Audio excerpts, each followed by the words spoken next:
ખેલશે ગુજરાતના સરકારના અભિયાનના લીરે લીરા ઉડાડતી સરદાર પટેલ યુનિવર્સિટી મહારાષ્ટ્રના લાતુર ખાતે યોજાયેલ મહિલા કબડ્ડી ટુર્નામેન્ટથી વંચિત રાખવાના ખેલ રચાતા વિદ્યાર્થીઓમાં રોષ।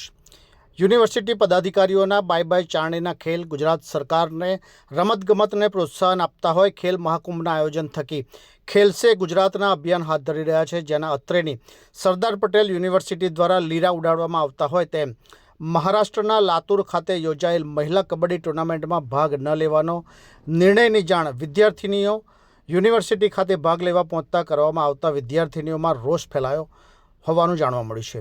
આ અંગે યુનિવર્સિટી પદાધિકારીઓને પૃચ્છા કરતા અજાણ હોય હાથ ખંખેરી બાય બાય ચારણીના ખેલ રચાતા જોવા મળ્યાનું જાણવા મળ્યું છે।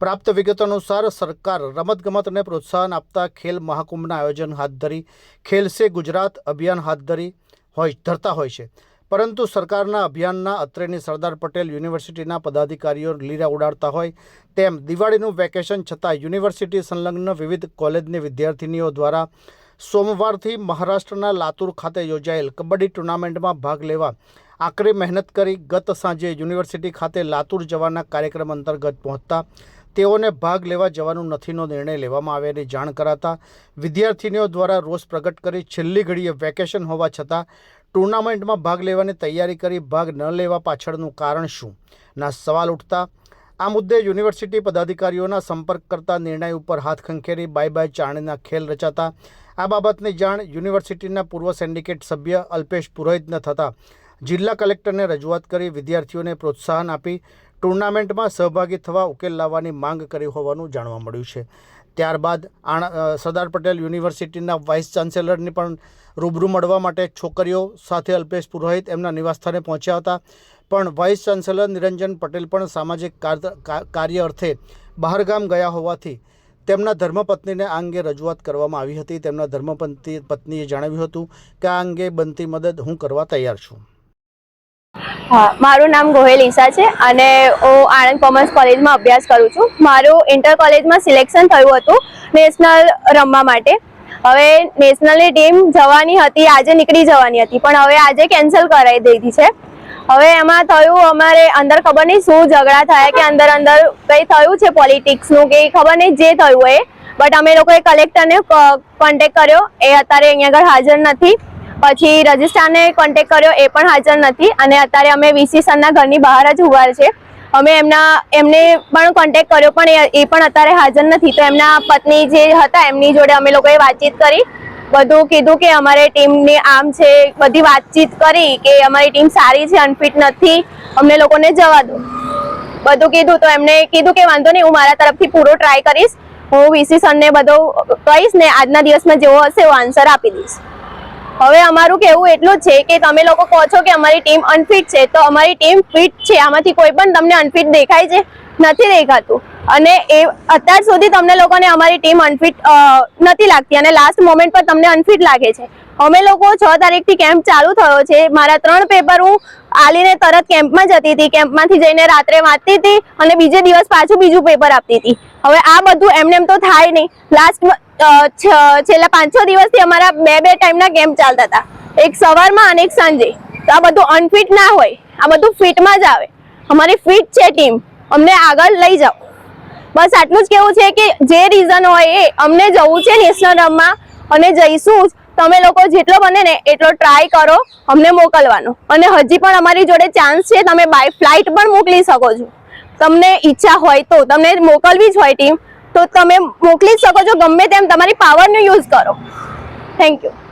ઇસ્યુ કાલનો ચાલે છે। આજે મેં આણંદના કલેક્ટરશ્રીને પણ રજૂઆત કરી, એમના નિવાસ સ્થાને આજે જવાનું હતું, અમે નીકળ્યા હતા, એમની સાથે વાત થઈ। એમને એવું કીધું કે હું મારા વતન છું, સોમવારે મળીએ, પણ સોમવારે તો એકચ્યુઅલી મેચ છે આ લોકોની, આજે ના નીકળે તો પહોંચી ના શકે, એટલા માટે એમને ત્યાં પહોંચ્યા, એમના વતન છે। મેં એમને કહ્યું કે 14 વિદ્યાર્થીઓના ભવિષ્યનો સવાલ છે, તમે ના હોય તો ટેલિફોનિક વાત કરીને નિરાકરણ લાવો। પરંતુ કલેક્ટરશ્રીનો પણ છેલ્લા 2 કલાકથી હું મારા વતન છું એના પછી કોઈ જવાબ નથી આવ્યો। સોમવારે મળીએ એટલો જવાબ આપ્યો। સોમવારે મળીને શું કરીશું? સોમવારે તો આ લોકોને ત્યાં રમવાનું છે, એમને ત્યાં સુધી કીધું। રજિસ્ટ્રારશ્રીને ફોન કર્યો, એમના નિવાસ સ્થાન ગયા, એ પણ બહાર, એ પણ ના મળ્યા। એ પણ એવું કહે છે કમિટીનો નિર્ણય છે, કમિટીમાં 2 સભ્યોનો નિર્ણય હોય, 4 સભ્યો હોય, 4 જણે સિલેક્શન કર્યું, એ પણ ઉદ્ધરક જવાબ તો આ વિદ્યાર્થીઓને મળવા તૈયાર નથી. અત્યારે અમે વીસીના ઘરે ઊભા છીએ, કુલપતિ પણ બહાર ગામ છે. કાલે પણ ટેલિફોનિક વાત થઈ, આ વિદ્યાર્થીઓ કાલના પણ હતા, આજે પણ છે. મતલબ કે બહુ સ્પષ્ટ છે કે કોઈની પાસે કોઈ જવાબ નથી. ઇન્ટરનલ રાજકારણના લીધે આજે આ વિદ્યાર્થીઓને તકલીફ પડી રહી છે. નવા બનેલા મંત્રી રમણભાઈને પણ આ વિદ્યાર્થીઓમાંથી કોન્ટેક્ટ કર્યો હતો, એમને પણ ટેલિફોનિક વાત કરી, પણ હવે એ પણ બિચારા ક્યાં સમજી શકે. શિક્ષણની વાત છે, એમના પલ્લે પડે એવું નથી.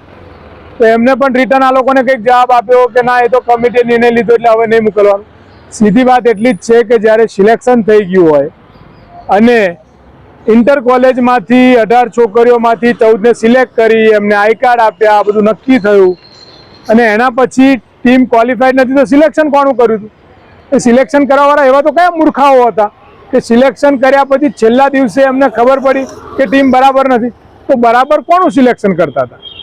એટલે ક્યાંક ને ક્યાંક ઇન્ટરનલ પોલિટિક્સમાં 4 જણની કમિટીએ સિલેક્શન કર્યું, 2 જણની અંધારામાં સહી લઈ અને છેલ્લા દિવસે ના પાડીને આ ટીમને રમવા ના મોકલીને આ વિદ્યાર્થીઓના ભવિષ્ય સાથે ચેડા કર્યા છે. આ ખૂબ ગંભીર બાબત છે. સરકારશ્રી આની તપાસ કરવી જોઈએ. અમે સોમવારે કલેક્ટરને તો મળીશું કે હવે આ ના જઈ શકે, આમનું ભવિષ્ય બગડ્યું, પણ આનું ભવિષ્ય બગાડનાર લોકો સામે, આવું કૃત્ય કરનાર લોકો સામે તપાસ કમિટી બેસે અને એમની ઇન્કવાયરી થાય અને સરકાર પણ આજે ખેલ મહાકુંભ છે, ખેલગા ઇન્ડિયાના સ્લોગનો બંધ કરે, કારણ કે એવું લાગે છે ખાલી વાર્તાઓ છે, સાક્ષરમાં આના માટે કોઈ કામ કરતું નથી. ખૂબ દુઃખદ બાબત છે. આજે એક પણ અધિકારી મળ્યા નહીં અને અમે દર બદર આખી ટીમ બધાને મળવા માટે પુરાવા સાથે પહોંચ્યા, પણ બધા ભાગતા ફર્યા, કોઈ પોતાના સ્થળ પર હાજર ના રહી અને આ વિદ્યાર્થીઓ સાથે અન્યાય કર્યો.